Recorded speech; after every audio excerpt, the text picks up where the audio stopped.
Għal darba darbtejn klinika fil-villaġġ ta' Milquta fl-Ukrajna sfat fil-mira ta' attakk Russu. Kienet toffri kura lil kważi 3000 resident f'dan il-villaġġ.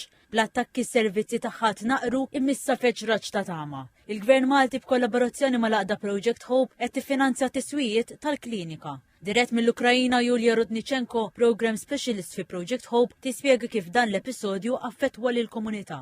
During the shelling in March 2022, there were severe damages of the roof, as well of the building walls and facade. Of course, inside the clinic, everything was damaged.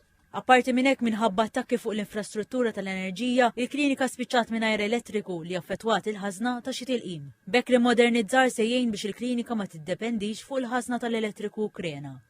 Tanja Karabot, Councillor fil-Ministeru għall-Affarijiet Barranin, qalet li l-klinika se tkun mamra kontra l-kisħa.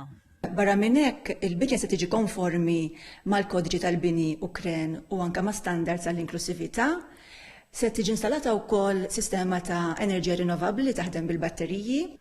Rudnichenko tgħid li mqabbel ma' bliet Ukreni oħra dan il-villaġġ huwa iżgħar u jħossuhom li ma jingħatawx daqstant importanza. They are really grateful that still after 2-3 years, the people remember about them and that they want to help them, and we are all grateful to Malta government and people of Malta for such support, because maybe for someone it's small support, but in terms of this village, it's really great. Rudnichenko esprimiet il-gratituni ta' residenti ta' Milquta għall-għajnuna umanitarja li qed jingħataw permezz tal-kollaborazzjoni minn Malta ma' Project Hope.